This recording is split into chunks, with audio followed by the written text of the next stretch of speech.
ಈ ಸ್ಮರಣೋತ್ಸವವನ್ನ ಅನೇಕ ಮಹಾತ್ಮರನ್ನ ಒಳಗೊಂಡು ಕಾರ್ಯಕ್ರಮ ಬಹಳ ಸುಂದರವಾಗಿ ಸಾಂಗವಾಗಿ ನಡೀತಾ ಇದೆ. ಇವತ್ತಿನ ದಿವಸ ಜಗದ್ಗುರು ಸದ್ಗುರು ಜಡಿಸಿದ್ದ ಯೋಗೇಂದ್ರರ ಪುಣ್ಯತಿಥಿ.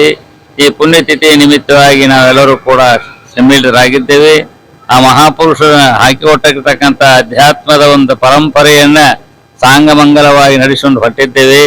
ಆದ್ದರಿಂದ ಎಲ್ಲ ಭಕ್ತಾದಿಗಳು ಸೇರಿಕೊಂಡ ತನು ಮನ ಧನದಿಂದ ಸೇವೆಯನ್ನು ಮಾಡಿ ಪರಮಾತ್ಮನ ಕೃಪೆಗೆ ಸದ್ಗುರುನಾಥನ ಕೃಪೆಗೆ ಪಾತ್ರ ಆಗತಕ್ಕಂಥದ್ದಾಗಿದ್ದಾರೆ.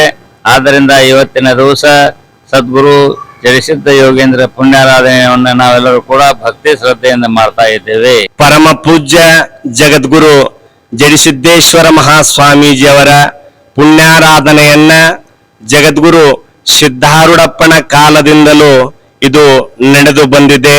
ಸಾಕ್ಷಾತ್ ಸಿದ್ಧಾರೂಢಪ್ಪವರೇ ಬಂದು ಇಲ್ಲಿಗೆ ಈ ಪುಣ್ಯಾರಾಧನೆಯನ್ನ ಪ್ರಾರಂಭ ಮಾಡಿದ್ದಾರೆ. ಅದಕ್ಕೋಸ್ಕರವಾಗಿ ಜಡಿಮಠದ ಎಲ್ಲಾ ಭಕ್ತರು ಸೇರಿ ಪ್ರತಿ ವರ್ಷ ಈ ಸಮಯದಲ್ಲಿ ಬಹಳಷ್ಟು ಸಂತೋಷದಿಂದ ವಿಜೃಂಭಣೆಯಿಂದ ಈ ಒಂದು ಪುಣ್ಯಾರಾಧನೆಯನ್ನ ಮಾಡ್ತಾ ಬಂದಿದ್ದಾರೆ. ಜಡಿಸಿದ್ದಾಶ್ರಮದಲ್ಲಿ ಶ್ರೀ ಜಡಿಸಿದ್ದಾರೂಢರ ಪುಣ್ಯಾರಾಧನೆ ಕಾರ್ಯಕ್ರಮವು ಡಾಕ್ಟರ್ ಶಿವಾನಂದ ಭಾರತಿ ಸ್ವಾಮೀಜಿಯವರ ಅಧ್ಯಕ್ಷತೆಯಲ್ಲಿ ನಿರಂತರವಾಗಿ ನಡೆದುಕೊಂಡು ಬಂದಂತ ಕಾರ್ಯಕ್ರಮ. ಈ ಕಾರ್ಯಕ್ರಮದಲ್ಲಿ ಜಡಿಸಿದ್ದಾರೂಢರು ಅಭಿಲಾಷೆಯಂತೆ ಸಿದ್ದಾರೂಢರು ಬಂದು ಮಾವಿನಕಾಯಿ ಶೀಕರ್ಣಿ ಹಾಗೂ ಹೋಳಿಗೆಯನ್ನು ಮಾಡಿಸಿ ಊಟ ಮಾಡಿಸಿದಂತ ಕಾರ್ಯಕ್ರಮ.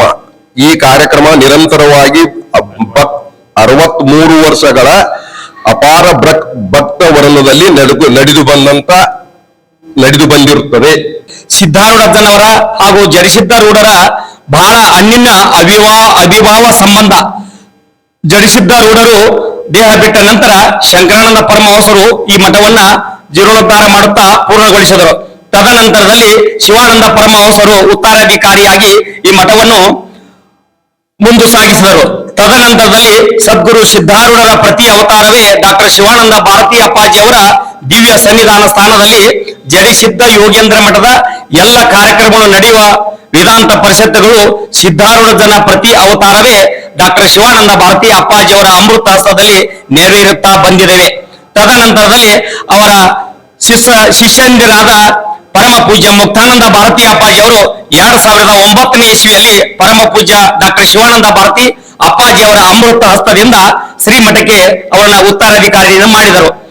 ಪೂಜ್ಯರ ಅಪ್ಪಣೆಯಂತೆ ಸದ್ಗುರುವಿನ ಸನ್ನಿಧಿಯನ್ನ ಸೇವೆಯಲ್ಲಿ ಅವರ ಕೆಲಸ ಸೇವೆಯನ್ನು ಚಾಚು ತಪ್ಪದೆ ಅಪ್ಪಾಜಿಯವರ ಮಾತು ಮೀರದೆ ಸುಮಾರು 6 ವರ್ಷಗಳ ಜಡಿಸಿದ್ದ ಯೋಗೇಂದ್ರ ಮಠದ ಸೇವೆಯನ್ನು ಮಾಡುತ್ತಾ ಆ ಸೇವೆ ಮಾಡುವುದರ ಜೊತೆಗೆ ಕಲಘಟಗಿ ತಾಲೂಕಿನ ಬಗಡಗೇರಿಯಲ್ಲಿ ಒಂದು ಸಿದ್ಧಾರೂಢ ಜನ ಮಂದಿರವನ್ನು ಸ್ಥಾಪಿಸಿದರು.